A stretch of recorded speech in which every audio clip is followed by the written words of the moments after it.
So I bought a 3D printer 2 weeks ago. This is how it went.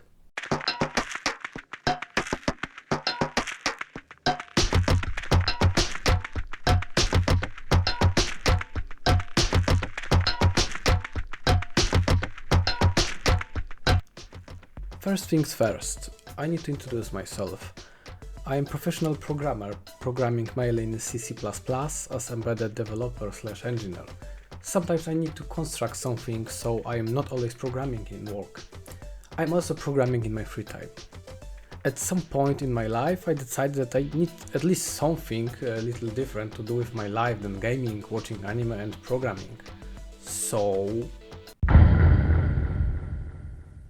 I had zero prior knowledge about 3D printers and 3D printing at all. Seriously, all I knew was that you input file on the one side and the object is printed on the other side.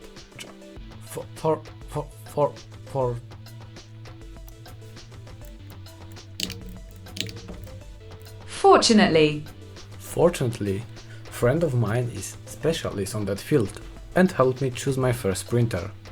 As a programmer, I have the most important ingredient in the 3D printing world: money.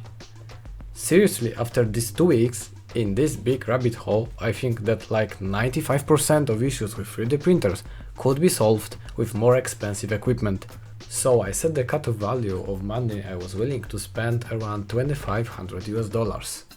To my surprise, when I asked about printer within this budget, the answer for question, what should I buy, was almost instant from him. Buy Bamboo Lab X1C with AMS. So I did.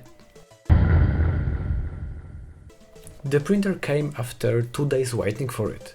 I'm from Poland and fortunately Bamboo Lab distribution center is in Germany.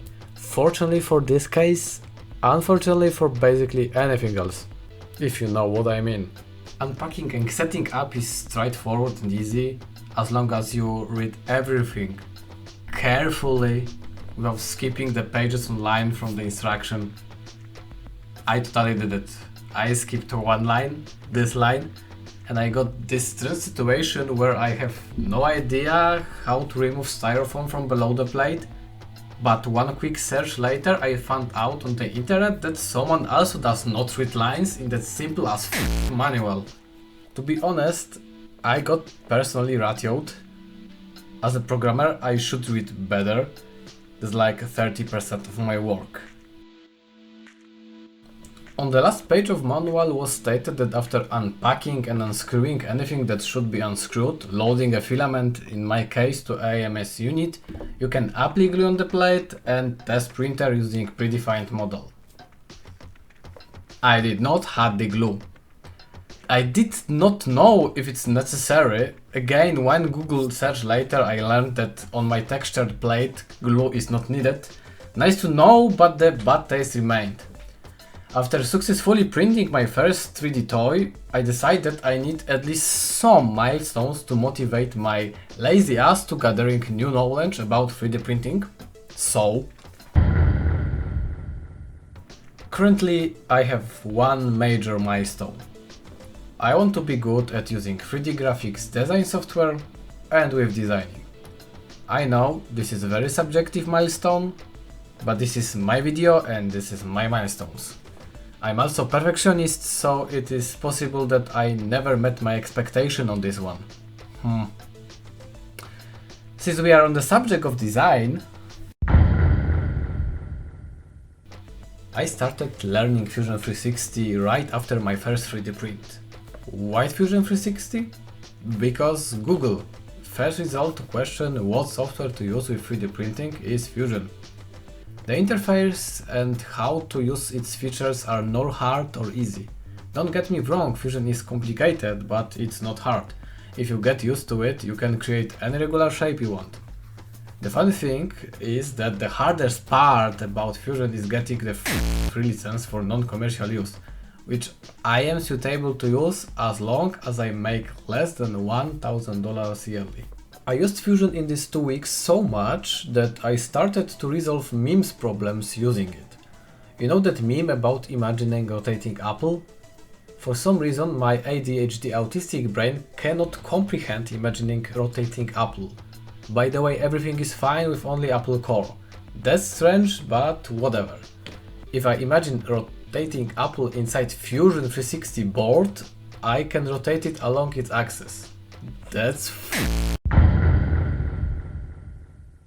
There is a lot of stuff you need to know about printer to enhance speed, quality and strength of your object, which I didn't know during my first print, so it came like this. Seriously, there is at least 150 important parameters during printing.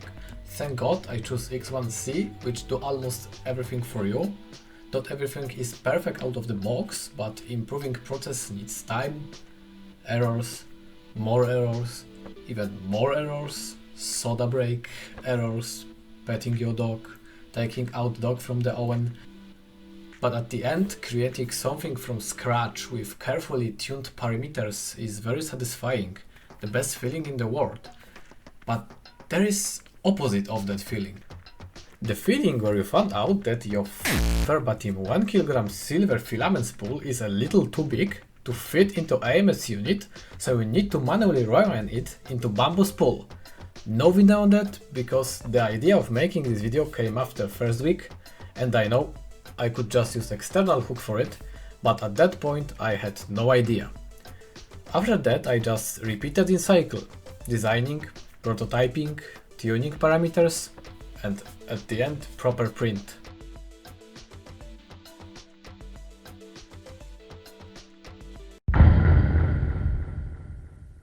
During these 2 weeks I stumbled across some issues. Not serious ones, rather annoying.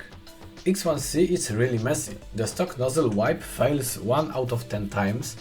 The filament string sticking is so common that there are printable mods dedicated to resolve this issue.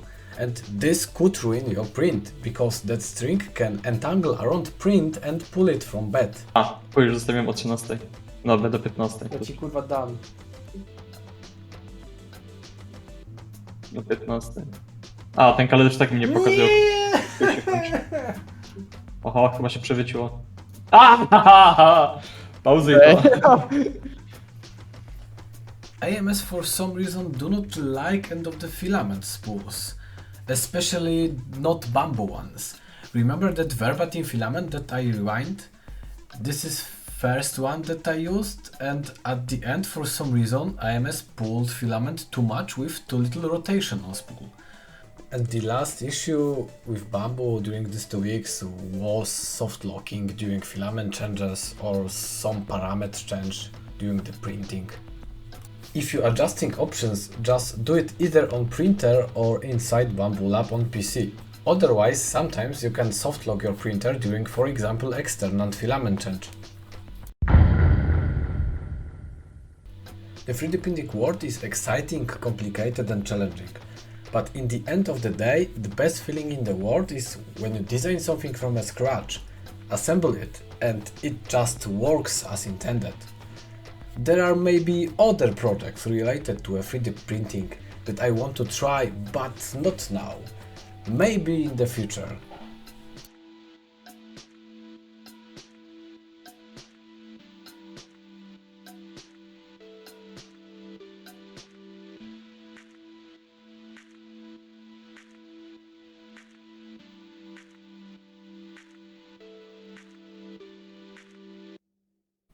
Side note, this is my first material, and recording, assembling it using the video software is f***ing hard. God damn it.